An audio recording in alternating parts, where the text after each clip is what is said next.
Hi everyone, welcome to the Anime Live channel. Please like and subscribe for more anime content.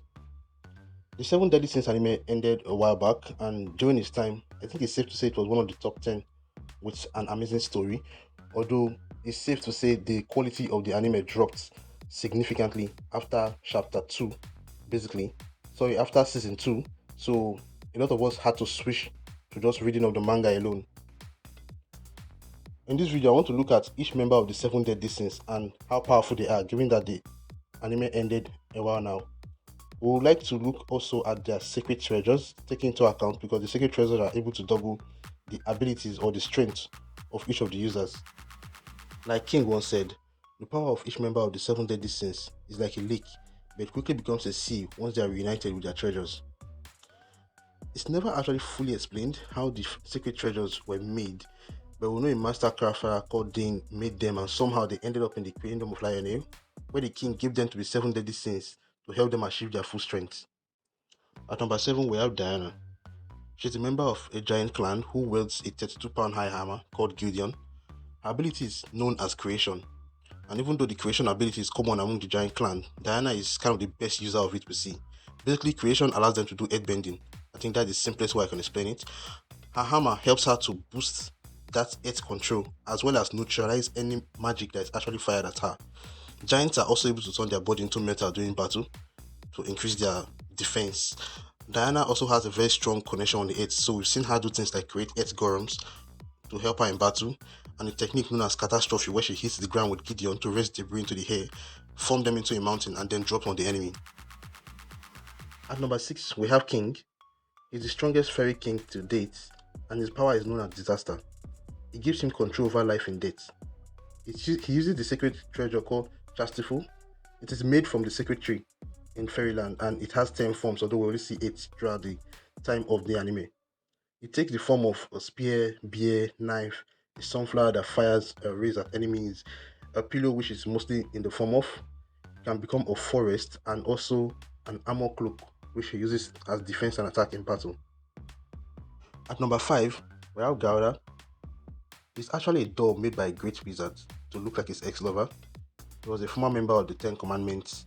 He uses an ability called Invasion. This ability allows him to alter a person's memory and soul. To activate the ability, all he has to do is make contact with you. He uses the twin bow Harriot. They are made of light and are powered by magic. This increases the touching range of his invasion. Gauta can only use invasion to control the mind, and he can also control the body and nerves of his opponents as well. He also has abilities like Nightmare, where he traps people in their worst possible memory, and then Blackouts, where he envelopes an area in a black like dome, and then if your power level is less than 400, you instantly become unconscious. At number 4, we have Ban. For a long time, his biggest power up was the fact that he was unkillable no matter what you did, because he drank from the cup of the Fountain of Youth, which was in the fairy region. He loses this ability in the end due to save this fairy he loves. He uses the sacred treasure Kostras. I'm not sure if I'm pronouncing that correctly, but basically it increases his physical ability of the user. It's not as powerful as most of the other sacred treasures used by the 7 Deadly Sins. It looks like a rod that breaks into nunchucks to increase range and direction in battle. After he survives Purgatory, his power level actually increases extremely in such a way that he actually no longer needs immortality, so it didn't matter that he lost it. We see him stop attacks from the Demon King and Supreme Deity, the two most powerful entities in the entire series, very easily. He also has the ability to steal power from opponents as well, and in some cases, give powers to opponents to overload them and destroy them. At number 3, we have Merlin. She uses the sacred treasure called Odeon. It helps her channel magic and can store magic spells in time till they are needed. She can also transfer her soul into it at any point in time. Merlin's ability is called Infinity, which basically means any magic that Merlin casts can go on forever until she stops it. The reason Merlin is so powerful is that in such a way that the demons and the archangels fear her is because she has the blessing of both the Supreme Deity and the Demon King. And as such, a lot of spells do not actually work against her. For example, let's say the curse of the 10 Commandments.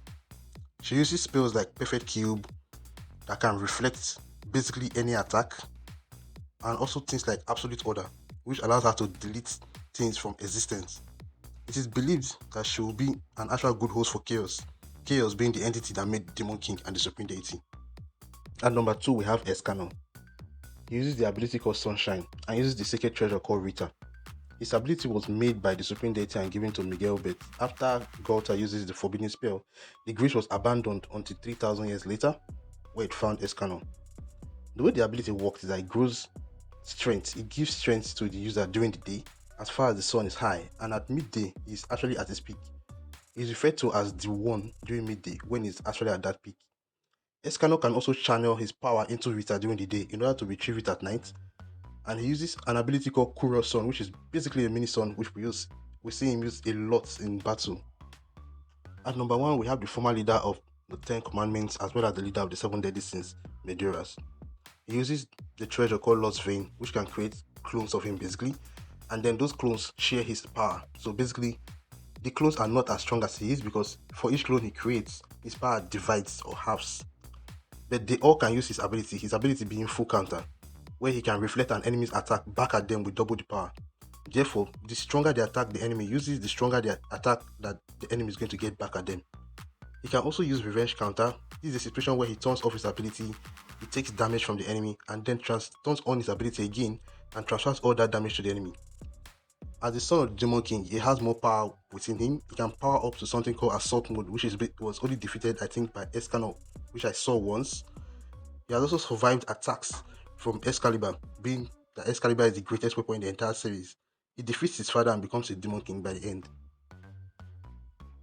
Let me know in the comments if you agree with my list or if you think the order should have been different. Thanks for watching. If you like this video, please like and subscribe and hit on the notification bell to be alerted for more videos. You can also check out the other videos on our channel.